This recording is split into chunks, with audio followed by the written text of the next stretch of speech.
बात जो मैं यहाँ पूरी तरह से स्पष्ट कर देना चाहता हूँ कि आज तक मैं कर ही रहा था ना, पिछले 3 वर्ष से उस सब चीज को मैं बर्दाश्त कर ही रहा था ना, क्योंकि मुझे पूरी तरह से उनका सहयोग था। और जो मुझे शब्द बोले जाते थे कि आप चिंता मत करो, हम सुप्रीम कोर्ट तक भी जाएंगे, आपको कोई दिक्कत नहीं होगी। अब एकदम से आप पलट जाओ, आप पूरी तरह से किनारा कर लो, आप उसके बारे में बातचीत करना ही बंद कर दो। आपको ये आभास ही नहीं हो कि वो केस भी चल रहा है, कभी बुला के ये तक नहीं पूछा जाए कि भाई आपके उस केस में क्या हो रहा है, हमें कहाँ किस तरह से खड़े होना है, किसकी मदद की आवश्यकता है, आप चिंता मत करो। अरे किसी व्यक्ति के लिए कोई भी आदमी जो उसका समर्थक है, उसका फॉलोअर है या उसके साथ जुड़ा हुआ है, तो उसके भरोसे को कभी नहीं तोड़ना चाहता। लेकिन बराबर की जिम्मेदारी उस व्यक्ति की भी होती है कि वो अपने उस व्यक्ति के लिए जिसको उसने उपयोग में लिया है, उसके लिए कम से कम ढाल बन के खड़ा तो रहे। तो आज जब मुझे पूरी तरह से अकेला छोड़ दिया तो मैं विचलित हो गया इस बात से कि आने वाले समय में मेरे साथ क्या हो सकता है, मुझे इसका कुछ नहीं पता। कैसे मैं और परेशान होऊंगा, क्योंकि सरकारों का कोई भरोसा नहीं है, कौन किस दुर्भावना से किस तरह का एक्ट करेगा मुझे इसकी कोई जानकारी नहीं है,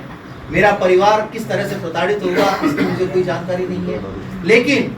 आज ये कहने के बाद मैं पूरी तरह से आश्वस्त हूँ कि जांच एजेंसियां जब भी मुझसे इस पूरी जांच के सहयोग में इन सबूतों को मांगेगी,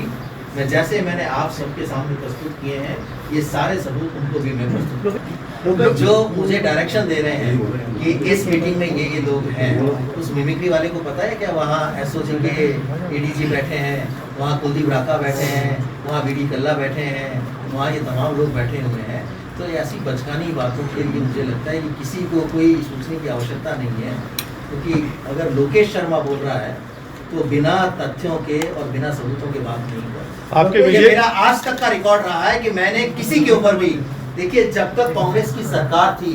हमारी पार्टी और हमारी सरकार के ऊपर जितने भी गलत तथ्यों को साथ लेकर कोई आक्रमण किया जाता था या कोई आरोप लगाए जाते थे, मैं उनका जवाब देता था, हर तरह से सही जानकारी के साथ मैं उनका जवाब देता था। तो मेरे लिए ये कहना कि ये झूठ है, तो जो व्यक्ति ये कहेगा मैं उसको सबूत दूंगा ना कि ये कहाँ से आया और कैसे आया। मैंने पहले भी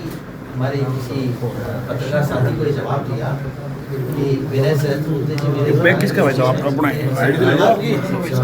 और उन्हीं के साथ मुख्यमंत्री जी से भी मिला,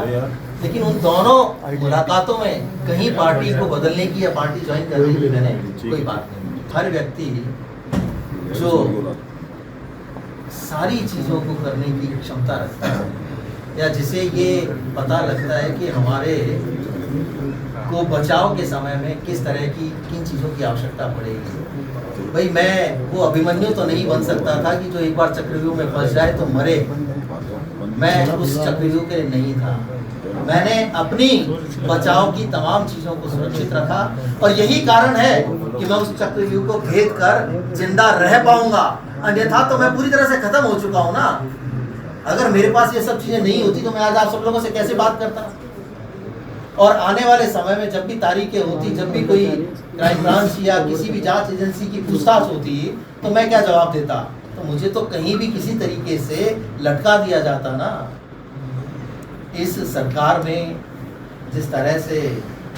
जो गतिविधियां चल रही हैं उन सब से हम लोग वाकिफ हैं। तो अगर मैं अपना बचाव ही नहीं कर पाया तो मैं राजनीति क्या खाकर